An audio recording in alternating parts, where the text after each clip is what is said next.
join us for our upcoming fundraiser, A Feast for the Senses, at Ardmore Music Hall on September 29th to help HRN expand our table and provide even more resources to the next generation of food storytellers. This is going to be an unforgettable night of flavors, crafted by Best of Philly chefs Randy Rucker and Eli Collins, with sounds curated by Philly-based Spaga featuring Aaron Magner, and conversations inspired by Delicious City Philly host Eli Culp. You can find tickets at heritageradionetwork.org/feast. And if you can't make it to our fundraiser, please consider donating to support our education programs at heritageradionetwork.org/donate.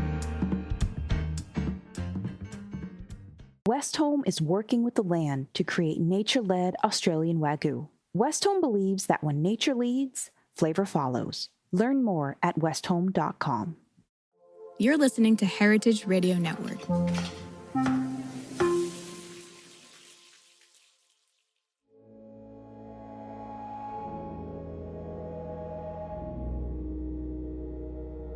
It takes us to learn from our past, start working it here in the present, and that's what will create a better, plentiful, thriving future.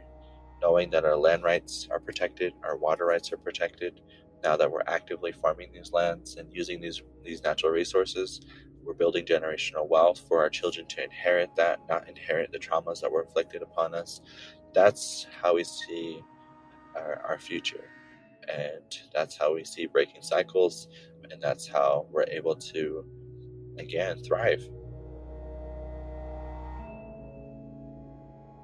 Well, here we are. What a milestone. It's Meat and Three's 200th episode. Wow, that's a lot of HRN history. Oh, hey, Addison. Co-hosting this final episode of Season 16 with me today is Meat and Three reporter Addison Austin Liu. Addison is a chef turned food journalist whose work focuses on the effect colonialism has on food, and just spent the last 6 months with us making wonderful stories for you, dear listeners, with her fellow intern reporters. Hey there, Taylor. 200 episodes is a big deal. So many brilliant stories have been told. Feels right that we honor this kind of history by looking forward. At the top of the episode, you heard Zach, a Navajo farmer, talking about how he is working to create a future for his kids and community. Not that it really has to be said, but Indigenous folks have had to fight pretty hard for a future, haven't they? Yeah, from the moment European colonizers set foot on this continent, it's been a systematic process of destroying native cultures, and food was a huge focus of that cruel effort. It's pretty wild that we consider a cheeseburger American food when there are so many distinct cuisines that have existed here on this continent for so much longer. Right? I'm based in the Southwest, and I'm in awe of the ingredients and dishes this region has. It's vital for the future of Indigenous communities to have sovereignty over what they eat. They deserve to be center stage in the global conversations about food. Well then, let's get into it. I'm Taylor Early. And I'm Addison Austin Liu. And this is Meat and Three on HRN. Meat and Three. Meat and Three. Meat and Three. One meat, three sides. Food, news, and storytelling. A square meal. For your ears. Meat and Three.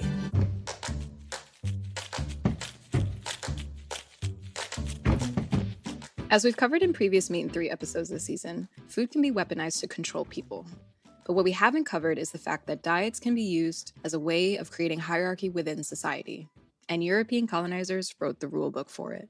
This might be hard to swallow, but it's a bite we've got to take. Serve it up, Addison. What do pasta al pomodoro, polenta, shepherd's pie, and chocolate soufflé all have in common? None of these iconic dishes existed in Europe prior to 1492. Tomatoes, corn, potatoes, and cacao are all crops indigenous to the Americas. Can you even imagine Italian food today without tomatoes? These, along with vanilla, chilies, squash, and beans, altered the course of cuisines worldwide, but very few people acknowledge their native roots. Why? Colonialism. European settlers are often credited with discovering these ingredients and utilizing them to their full potential.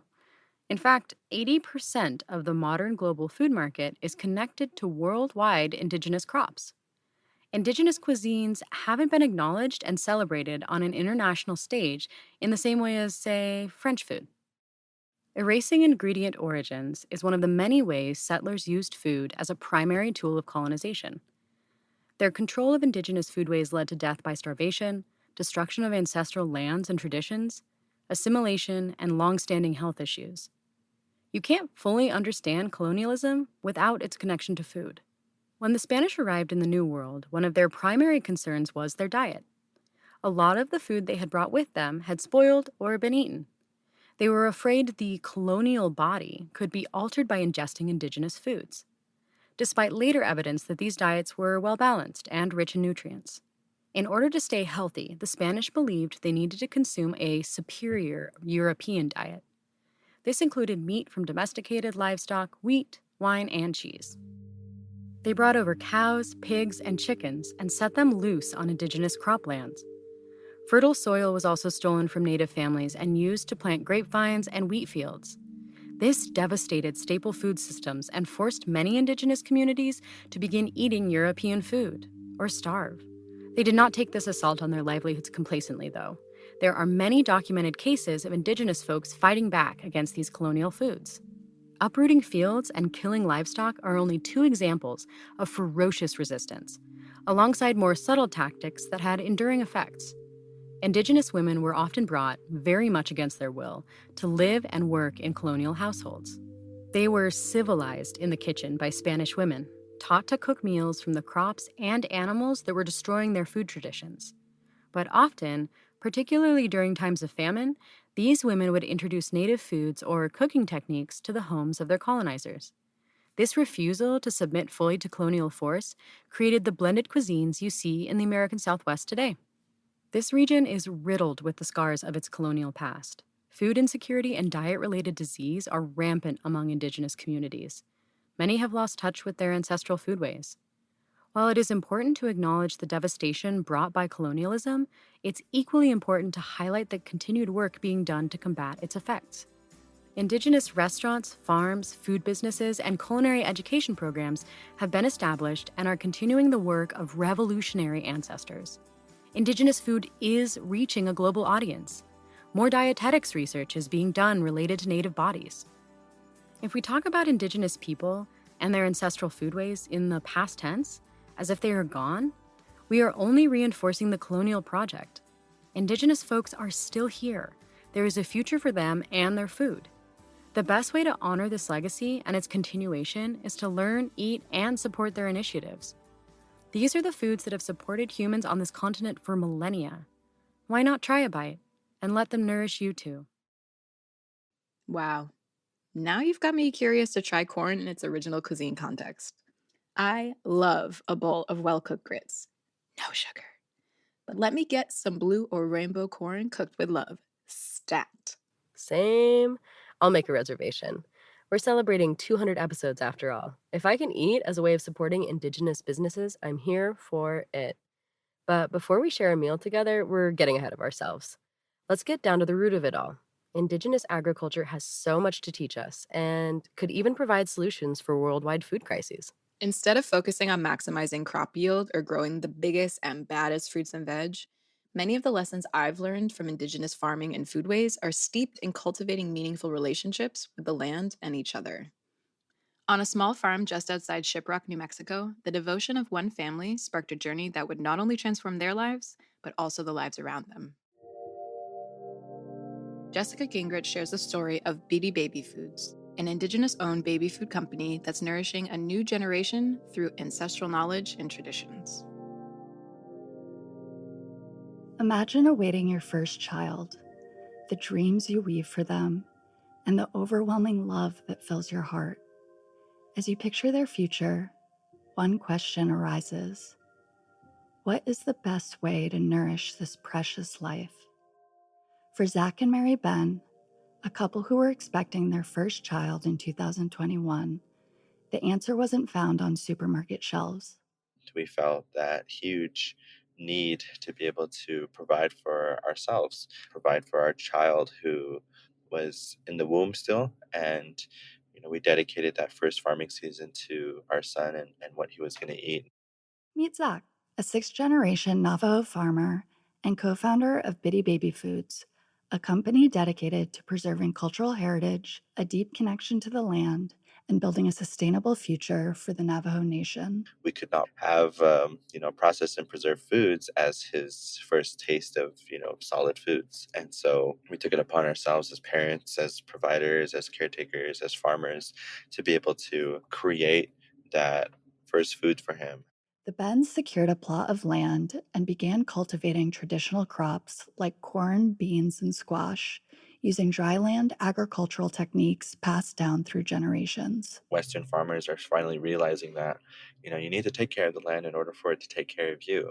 For us as Indigenous people, we've been working this for a very long time, and I felt like that's something that was taught to me. And so we don't use herbicides, pesticides, and that's all intentional in the way in which that, we are feeding our children these first foods that we are growing. Their first harvest was a profound moment, providing nourishment for their son and igniting a desire to share these traditional foods with their community. That whole season was a magical one, of course. And right after that, we took that corn out of the steam pit in our underground earthen ovens and fed him for the first time. That was a confirmation that we need this not only for ourselves and our child, but our community needs this. We need this healing food. Understanding a lot of the health elements related to food on the Navajo reservation. The Navajo Nation faces unique challenges in accessing healthy food. With vast distances and limited supermarkets, many residents rely on processed foods. Selling at local farmers markets validated Zach and Mary's vision and revealed a deep hunger within the community for what Bitty Baby Foods offers. It was a huge success. We got a ton of feedback like, we need more of this. We need more access to these types of healthy traditional foods for our children. And so it just created this momentum. With each step, Zach and Mary saw the greater impact of their work, recognizing the importance of nourishing the whole life cycle. Their dehydrated Navajo white steamed corn cereal became a staple for both babies starting solids and elders who have difficulty chewing. And that's the beauty of Bitty Baby Foods. It's not just about baby food. There's so much intention. There's so much that is ritualized through that process.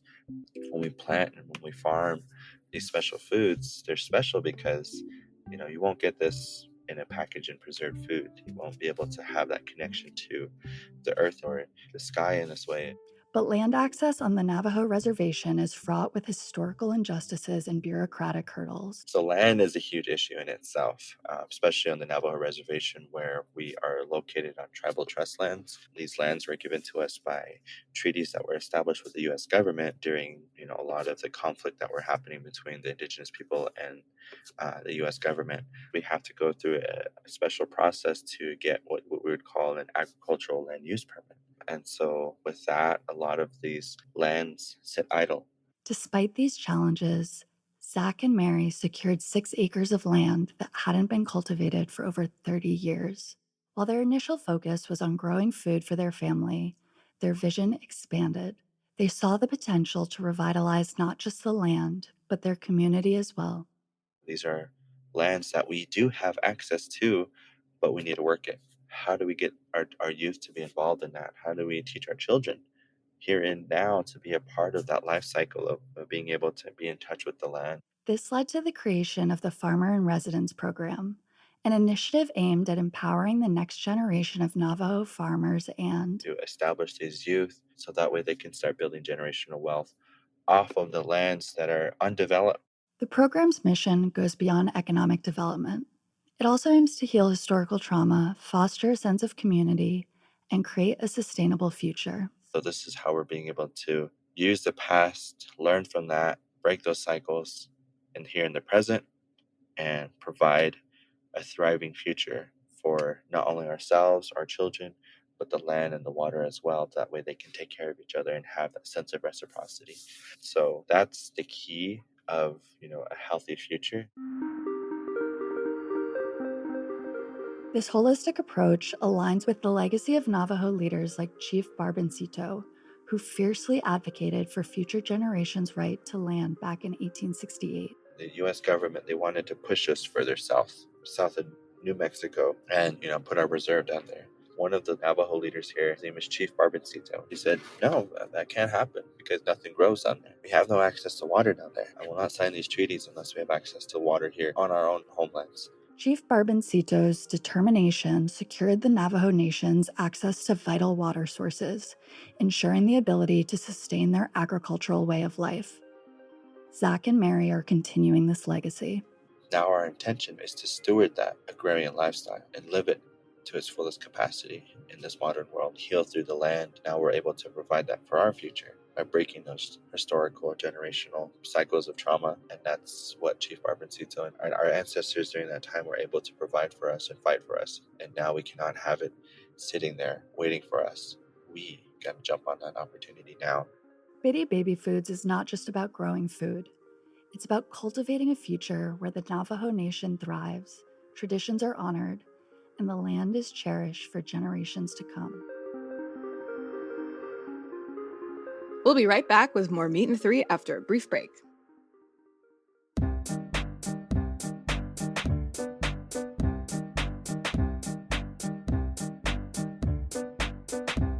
Whether you're a chef or just love going to restaurants, you know the best ingredients are everything, especially when it comes to beef. In Northern Australia, there's a different approach to raising high-quality beef. Westholme, based in Queensland and Northern Territory, is working with the land to create nature-led Australian Wagyu.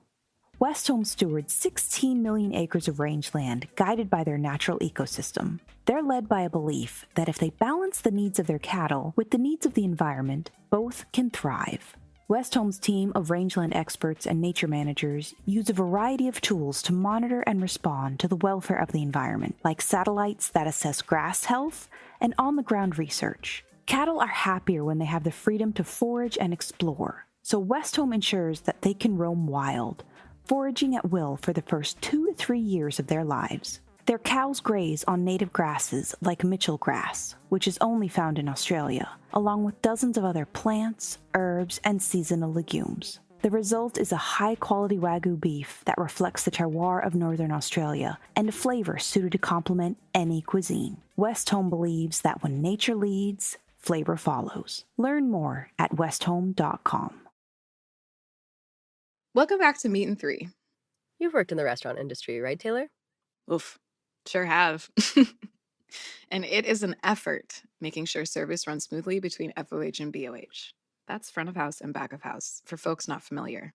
Getting everyone to communicate effectively, quite the task. Our next story is pretty incredible in the grand scheme of the restaurant world. I have a hard time wrapping my head around the cooperation required to run this particular spot. I can barely keep my front of house manager from arguing with my hotline chef. This kind of group effort really speaks to the strength of Indigenous communities despite the hardships they faced. Yeah, you gotta hand it to these folks. Restaurants are always a collaborative effort between chefs, owners, designers, staff, family members, investors, and the communities they serve. Some are more collaborative than others, but you'd be hard-pressed to find a space as dedicated to thriving together as an Indian Pueblo Kitchen in Albuquerque, New Mexico. For our next story, Elizabeth Fisher takes us to Albuquerque to learn how a collectively owned and culturally centered restaurant fosters exploration, education, and connection. At the heart of nearly 80 acres of land owned by the 19 Pueblos of New Mexico, where the former Albuquerque Indian School was once located, sits the Indian Pueblo Cultural Center. The center houses museum and gallery space, a library, murals, and native arts, artifacts, and archives. Feeding the center's many visitors is Indian Pueblo Kitchen, an all-day restaurant and teaching kitchen. My name is Channing Concho, Guatsi Gaitawa Hopa. I am Laguna and Dakama Pueblo. I am also affiliated with the Hopi tribe from Arizona. I have been here working in the Indian Pueblo Kitchen for going on 17 years now. I've done it all. I've been here through the thick and thin, and I love working here because it's a part of who I am. It's a part of my culture. From server to supervisor, Channing has an intimate understanding of what it takes to run a restaurant uniquely situated inside of a cultural center and on federal land. On top of navigating the typical challenges of the restaurant industry, Indian Pueblo Kitchen must adapt to the transformations of both the cultural center and all 19 Pueblos. Each of the 19 Pueblo tribes of New Mexico is a sovereign nation. Though collaboration comes with evolving difficulties, it results in a complex, one-of-a-kind menu. I'd like to describe as a unique Pueblo influence, New Mexico type of menu. We highlight our indigenous ingredients, not just from here in the Southwest, but indigenous ingredients that other tribes may use as well that have been sustainable for thousands of years. And then we also take the modern day ingredients that were brought through the colonization with the Spanish. Although most of the 19 pueblos serve the same foods, each has unique cooking techniques, use of ingredients, and certain ways of styling dishes. The menu attempts to showcase their diversity. So we do try and collaborate with our own people, our own employees, and allow them to share their own family's ingredients and recipes. And then we also try and work with the surrounding pueblos when we are planning events here at the Cultural Center. It's really a shared connection between not just the kitchen, but the entire Indian Pueblo Cultural Center and the 19 pueblos. The cuisine is not only a cooperative expression for the 19 pueblos. In the restaurant, it becomes a conduit for collaboration and connection for visitors of all cultures. Cuisine is definitely a shared culture in itself because that's where we spend a lot of our time sharing stories. Now in this modern day, that's usually sometimes the only time we get together is when it's dinner time. Oftentimes, the stories shared circle back to the menu offerings themselves. Discussing the origin and use of specific ingredients offers customers and those working at the Cultural Center the opportunity to learn, mutually share, and relate. We have elk and people will say, oh my gosh, you have elk on your menu. I haven't had elk since my uncle used to go hunting for the family. The blue corn atole, it's a porridge. They'll say we have something like this. It's almost like grits, but cream of wheat. And then we start relating to each other. And I think that's very important because we are all related. We call everyone our relations, our people. Unlike elk and blue corn, other menu items like fried Kool-Aid pickles or the breakfast burrito with Spam feature ingredients that are not historically indigenous, but became staples and comfort foods in the diets of many indigenous people. Learning why these ingredients were introduced provides a lens into a history of colonization and government control, as well as adaptation and survival. When people come in and they see our menu, they see Spam on the menu and they think, why is there Spam on the menu? This is weird. How is that indigenous? Well, for us, it's not an indigenous ingredient, but it's a comfort food for a lot of Native Americans, as well as other cultures. People have to remember that it wasn't too long ago where us Native people living on the reservation had to depend on commodities and we had to depend on the government to give us food. And a lot of the times, these reservations are rural, out in the middle of nowhere. And so those rations are what are going to keep your livelihood for the next couple weeks or months.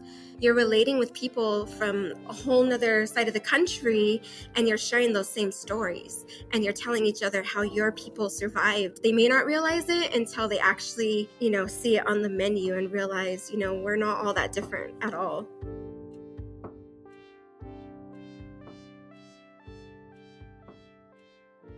Definitely time to make that reservation. Just looked at their all-day breakfast menu, that native superfood waffle with blue corn, pinyon, and currants. Speaking my language. Ooh, me too. Okay, but you gotta share. We'll see. But honestly, the way their menu tells the story of these communities, their colonial past, and resilience brings so much more depth to each bite. And I am going for seconds.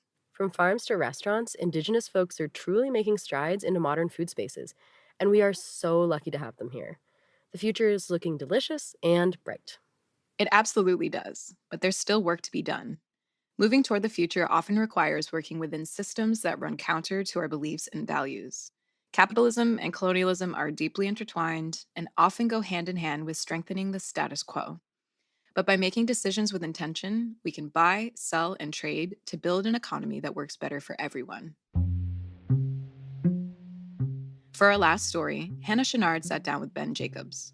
They discuss how he and his partner use their business as a tool to support Native food systems, agency, and sovereignty to build a brighter future for us all. I am a member of the Osage Nation of Oklahoma, but I reside in Denver, Colorado, and I am the co-founder of Tokabe, an American Indian eatery, and Tokabe Indigenous Marketplace. Ben and his partner founded Tokabe in 2008, inspired by the restaurant Ben's family opened 2 decades earlier. Tokabe and their marketplace collaborate with indigenous producers and communities to serve traditional native foods, from fry bread and green chili stew to bison and yonkapin. The space is modern.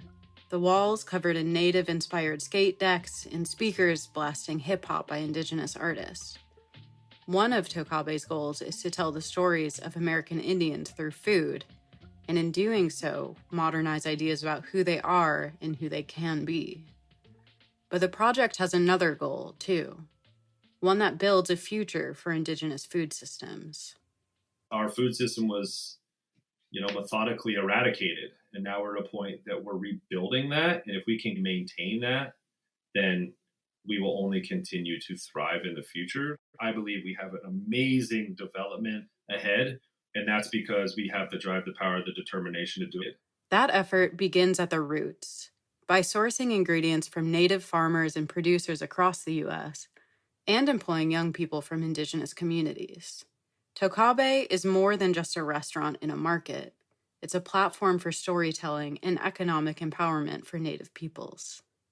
It's about building the Native-specific supply chain because we have a philosophy of Native first, local second. For us to be a Native-specific restaurant, we need to make sure that we're supporting Native food production and putting our economic impact back into tribal community. Ben is optimistic about the future, for Tokabe and for indigenous people as a whole.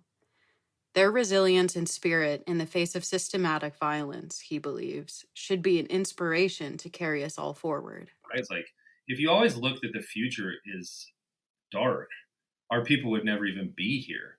But they have made it through far darker things than I ever have. The future is always bright. If our communities can make it through forced relocation and eradicated food systems and, being hunted down and chased and killed off. And that's why I think it's you will always overcome. And as a community, we will overcome. So I have nothing but positivity in what can be created.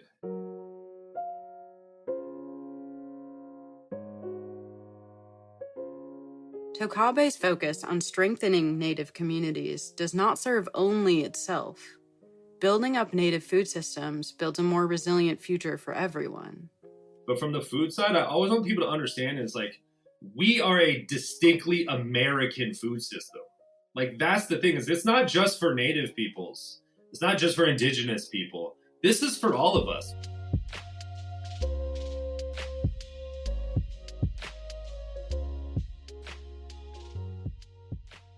Wow.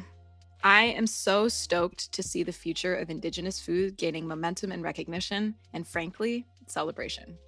There's so much we can all learn about nourishing our bodies, souls, and the planet by supporting these efforts. Speaking of future, I hear you've got something pretty exciting coming up in your future. Yeah, it feels pretty surreal. Myself and another incredible intern, Jessica Gingrich, have officially been greenlit for our own podcast on HRN. It's called Folklore. We'll be taking a deep dive into food culture and history with immersive field reporting, thought-provoking culinary connections, and quirky conversations. Jess and I can get pretty silly. I swear that woman is the other half of my brain. So stay tuned. We can't wait to share it with you all. And I can't wait to hear it on air.